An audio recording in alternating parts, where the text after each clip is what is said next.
Welcome back to A Celtic State of Mind. I'm Paul John Dykes. I'm joined by Colin Watt. It's half-time at Celtic Park. It's Celtic 1, St Mirren 2. Colin, I was just saying before we came back on air there that there's only so many ways you're able to shape the analysis of Celtic this season. I asked you what your thoughts were just as the first half came to a close, and you said same old, same old. I mean, it is definitely the same old deficiencies that we're seeing time and time again, isn't it? Yeah, definitely. The first half was just a perfect case of the good, the bad and the ugly. The good coming from the goal from Edouard, lovely bit of play from Callum McGregor. It was the Edouard of old, the way that he gets the ball out of his feet onto his left foot into the back of the net. It just shows you what he can do. It was fantastic. But then you look at the two goals from St Mirren. The first one, really, really poor defending. Greg Taylor's out of position. The boy's free on what is their right hand side, puts it across, and there's still no one marking him as the shot's made. Still think Scott Bain could have done better as well. It seems to just get under him. And for the second one, Shane Duffy, I don't even know if he's in the same time zone as the way Celtic's playing at the minute. That was appalling. And you can't tell me that someone like Stephen Welsh wouldn't have handled that a lot better. Shane Duffy didn't even look as if he knew how to play football there. See, the big thing with the defence, right? And we said at the before the game on the pre-match, all about individual moments of brilliance, getting us goals. And we've spoken about that time and time again, Colin, because people have sussed out the way that Celtic play. So when we get to the last third, we're looking for an individual piece of brilliance for us to carve open a defence. And we continually go on about individual errors, or perhaps we don't. Neil Lennon continually goes on about individual errors. I think it's much deeper than that. I really do, because once you get to the final third, Celtic have always played against packed defences at home. Always. In my entire lifetime, we have always come up against that situation where we're up against a packed defence at Celtic Park. If clubs try to go toe-to-toe and play football against you, Colin, you can carve them open, you get a few goals ahead, and then it's 4-5. How many times have we seen 4 and 5-0s at Celtic Park and more? And, we've been sussed out. People know how to play us. Teams know how to play us. And the issue that we have is we don't have a coach. We don't have a coaching staff who is capable of then adapting to that, Colin. So in the past, I think there have been Celtic sides who have just ground down the opposition, grind them down, wave after wave after wave of attack. And what will eventually happen is they'll get tired, or someone will make a mistake, or you'll get a bit of individual brilliance. We don't have that. We're nowhere near having that these days. And you're talking about the slackness at the back. It's throughout the whole defence. I mean, that first goal, I was critical of Greg Taylor before the ball went wide, because he's beaten easily. Completely out of position. But then he fails to get back into position. He fails to get back in front of his man for the ball coming back in. So there's actually two aspects of that first goal where I'm screaming at Greg Taylor. He's completely out of position on two occasions. The second one, yeah, you're right to highlight Duffy because, he needs to deal with a cross ball much, much better than that. But before it comes in, look at Iron and Beaton over on the right. Unbelievable, poor defending.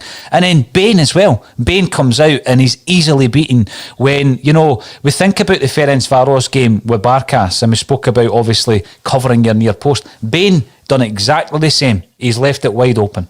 The issue with Bain in the sense for that second goal was it was just so slow to react. Mm-hmm. You could see right away that Duffy had made the mistake. By that point, you're hoping for your goalkeeper to come out and bail him out.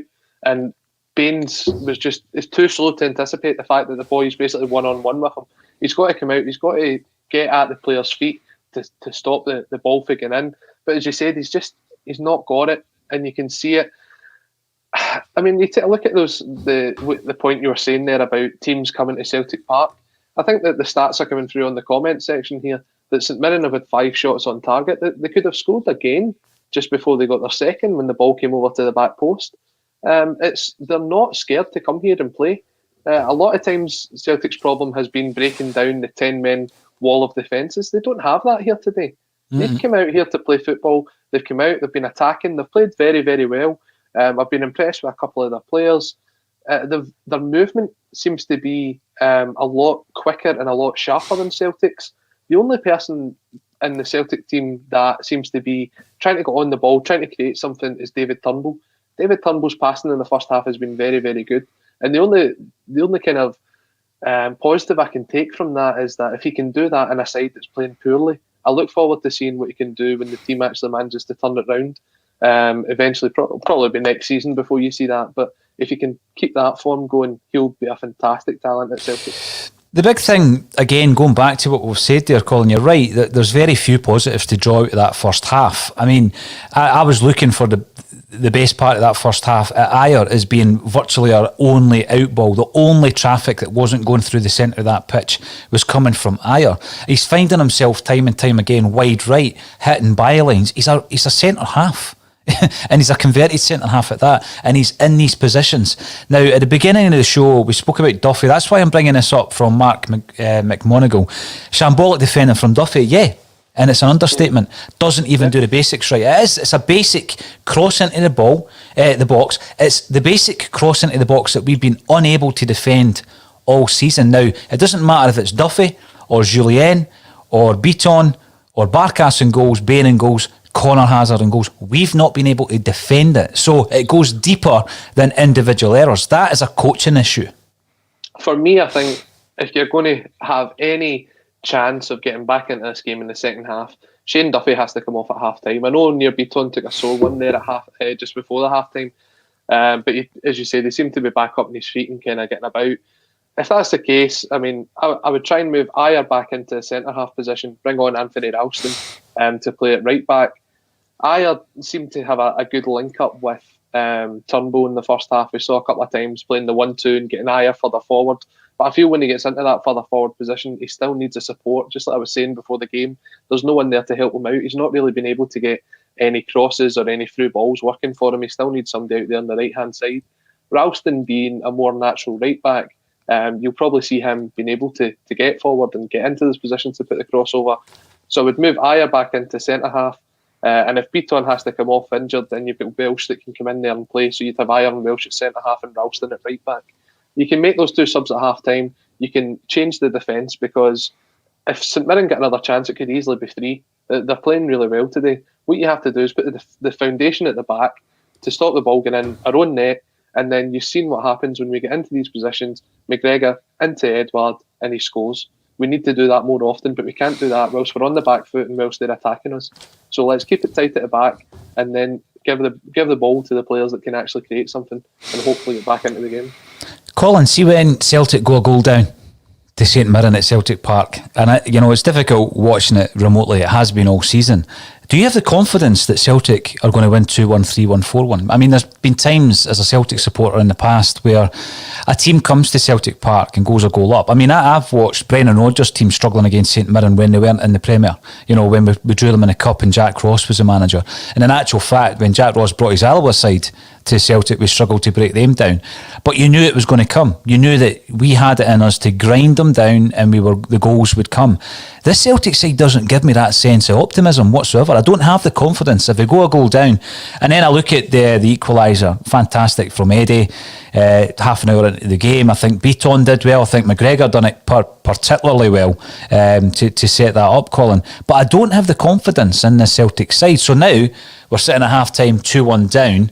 I'll rewind to the Livy game at what I'm going to call Almondvale, the Tony Macaroni. We were 2-1 up, and I wasn't fully confident that we could see the game through.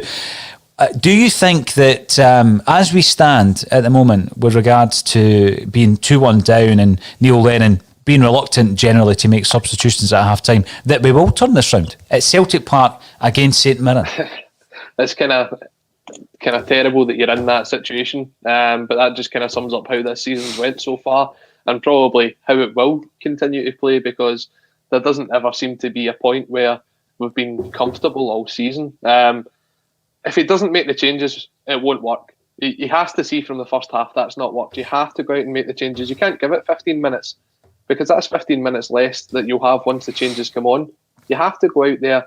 I still think Ralston at right back, Ajer into centre half, take off Duffy.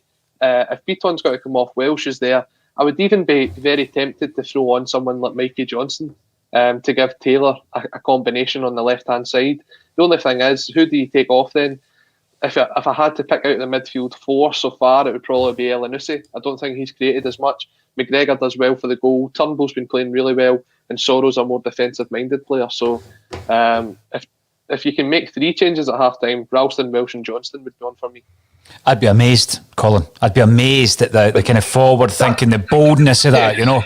That's what a forward-thinking manager should be doing. They should be in the changing room right now thinking, well, that's not worked in the first half. We need to change it. What can I do? I've got 9 subs sitting on the bench. I can bring 5 of them on. There's a chance to bring 3 on now. Who can change this game up for me? It's not working so far. Instead of continuing with the tried and tested is what he's done all season. Yeah, so we're expecting Turnbull off for Christie then. So when we look at some other aspects of the first half, I want to be as balanced as possible and look through obviously all the flashpoints. There weren't many. Penalty shout 20 minutes in. Did you think that was a penalty? I know that they gave the free kick. Bobby Madden gives the free kick to St Mirren, so he penalises Celtic, but it certainly came off the St Mirren boy's hand. It did come off the St Mirren player's hand. I think if you were down south and you had the VAR looking at it, they would probably give a penalty. It would be a harsh one.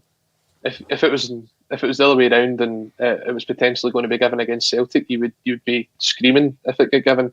But I don't see where the free kicks actually came from. I heard that Alex Ray on Clyde Super Scoreboard saying it came off Duffy's hand, but he's obviously wearing the blue tinted glasses. Mm-hmm. If you get given the penalty, it would be a harsh one, but you would take it. I still don't think it would put us in any better of a situation. I don't think you'd have stopped St Mirren for getting the goals that they've scored.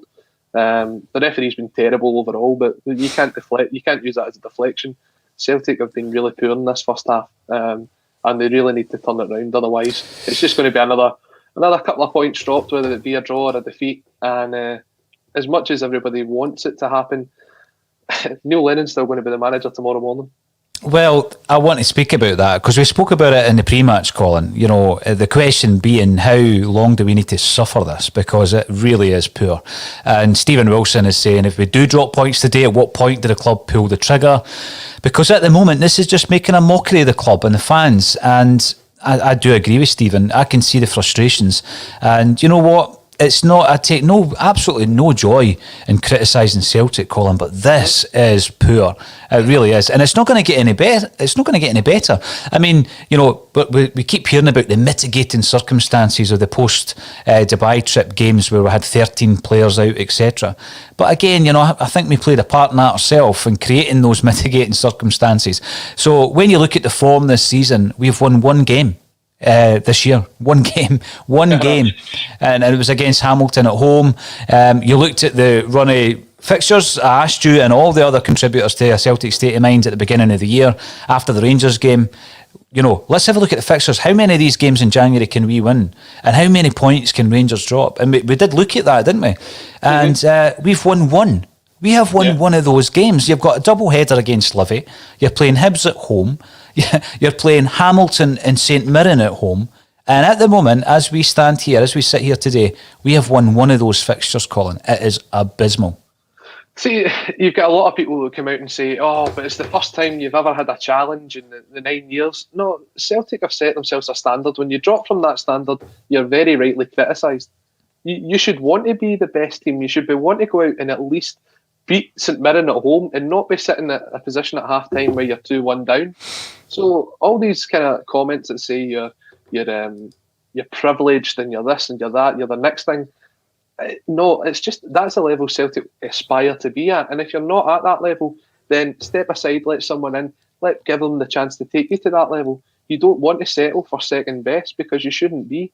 But that's the way we are this season. And it is, you just get the fact where Celtic's playing on a Saturday and you just know there's going to be something that happens that is completely laughable, and that's what you've got out this first half so far. Well, you know, the big thing here, Jungle Lion raises a point, it can't all be about money for Lennon. I mean, you know, you've got the situation where the club, someone saying earlier on, when are they going to pull the trigger? You know, I think, like you said, Colin, we could get beat 2 or 3-1 today and I don't think anything will change. That, for me, it's a malaise that's set in at Celtic Park. It's a complacency that's set in at Celtic Park. I think the announcement yesterday made me wonder whether there would be any changes, you know, between now and the end of the season. Jungle Lions raising the point, it can't be all about money for Neil Lennon. I mean, he must be under a huge amount of pressure, and for him, for his own sake, Why doesn't he make the decision himself, Colin? I think he's too proud of a person to do that, and I don't understand why, even if he is a proud person, why he wouldn't see that he's taken this as far as he can. I mean, I've sat and listened to the commentary in the first half, which I don't know how Peter Martin's still on commentary, by the way. That isn't the added value that you've paid for, surely, that he's your commentator. But they were sitting having a joke about the 4-0 game at St Mirren Park, about under the Tony Mowbray era, and you're going, read the room. I'm just looking here. It looks as if substitutions are going to be made, and Stephen Welsh and Tom Rogic are coming on. Rogic is coming on for Lee Griffiths, which is a strange one, and Stephen Welsh is coming on for Near Beaton. So Duffy stays on for the second half. We're back to one up front. We're back. I know. We're back to one up. When Eddie and Griff play together, the combination play's been brilliant. We're changing the formation up again. I don't know. I think this is going to be a tough 45 minutes, so strap in, lads. No matter what happens, we'll be here at full time to talk about it, Colin. So enjoy, if that's the right word, the second half. And I'll get back to you for our post-match reaction. Thanks, everybody, for getting involved. It's a tough old watch this season, isn't it? Twitter, Facebook and YouTube. Join us, share, retweet. Subscribe, do all of the above. We're going to be covering everything, and hopefully we're also going to be covering Celtic's uprising after this horrific season that we're enduring. So yeah, we will see you at full time. Thank you, Colin Watt, for joining me on A Celtic Statement.